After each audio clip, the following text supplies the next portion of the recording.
Em 2061, o Brasil estava imerso na era da inteligência artificial, com cidades interligadas por redes neurais e casas automatizadas. A cidade de Nova Esperança era um exemplo desse futuro brilhante. No centro da cidade, erguia-se o conjunto habitacional Progresso, uma maravilha de engenharia urbana que abrigava milhares de famílias em sua estrutura imponente. Eduardo Santos vivia no 23º andar do Progresso, um edifício que parecia tocar o céu. A vida de Eduardo era como a de qualquer outra pessoa, até que seu vizinho, Fernando Garcia, se mudou para o apartamento ao lado. Foi aí que tudo começou a desmoronar. Fernando, um homem recluso com uma predileção por música alta nas madrugadas, era o pesadelo de Eduardo.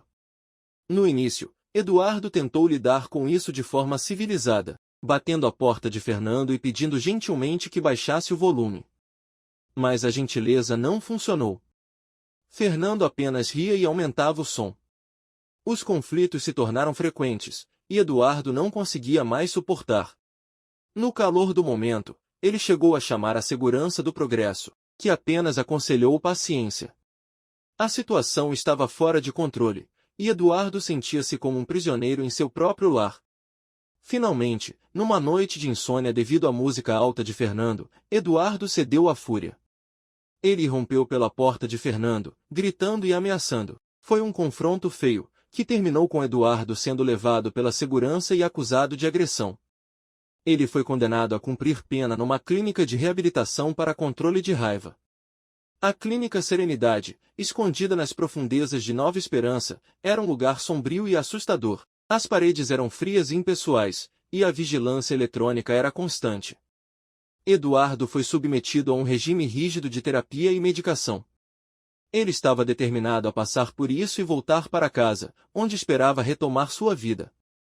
No entanto, à medida que os dias passavam, Eduardo começou a notar algo estranho. Todos os pacientes pareciam estar em estado letárgico, seus olhares vazios e apáticos. As sessões de terapia eram superficiais e monitoradas por câmeras de segurança. Ele se sentia como um rato em um labirinto, constantemente observado. Certo dia, enquanto percorria os corredores, Eduardo encontrou um velho amigo chamado Lucas, que também estava na clínica. Lucas estava irreconhecível, magro e abatido. Com voz fraca, ele sussurrou para Eduardo: "Eles nos dopam, meu amigo. Não somos tratados aqui, somos experimentos." Eduardo ficou chocado. Será que tudo isso era verdade? Ele começou a investigar discretamente, evitando as câmeras de segurança.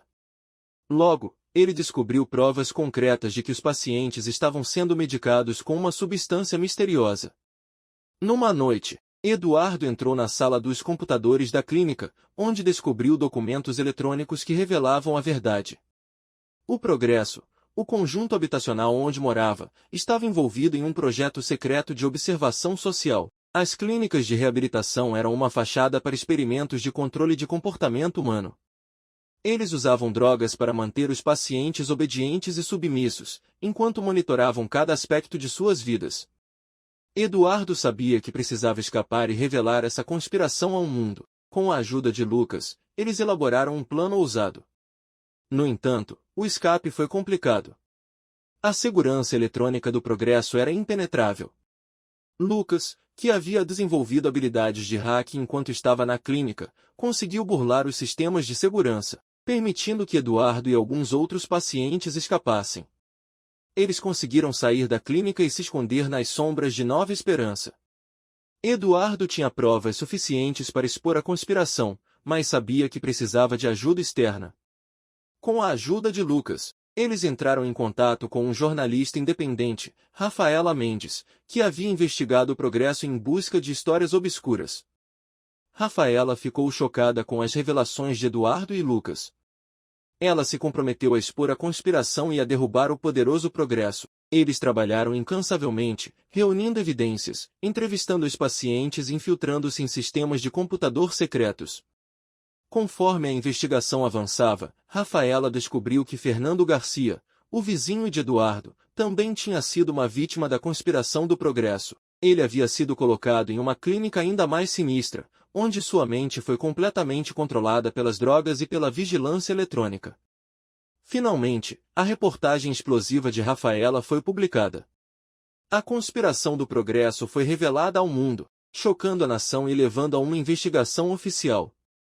O conjunto habitacional Progresso foi desmantelado, seus líderes presos e os experimentos de controle de comportamento humano foram interrompidos. Eduardo, Lucas e Fernando finalmente estavam livres das garras do progresso. Eles se tornaram símbolos de resistência e perseverança, inspirando outros a questionar a influência crescente da tecnologia sobre suas vidas. Enquanto o Brasil se recuperava desse escândalo, Eduardo olhou para o futuro com esperança. A era da inteligência artificial havia trazido grandes avanços, mas também perigos. Ele sabia que, para construir um futuro melhor, as pessoas precisavam manter os olhos bem abertos e questionar o que estava acontecendo ao seu redor. Afinal, em 2061, os olhos eletrônicos estavam em toda parte, e a vigilância constante era uma ameaça real à liberdade e à privacidade.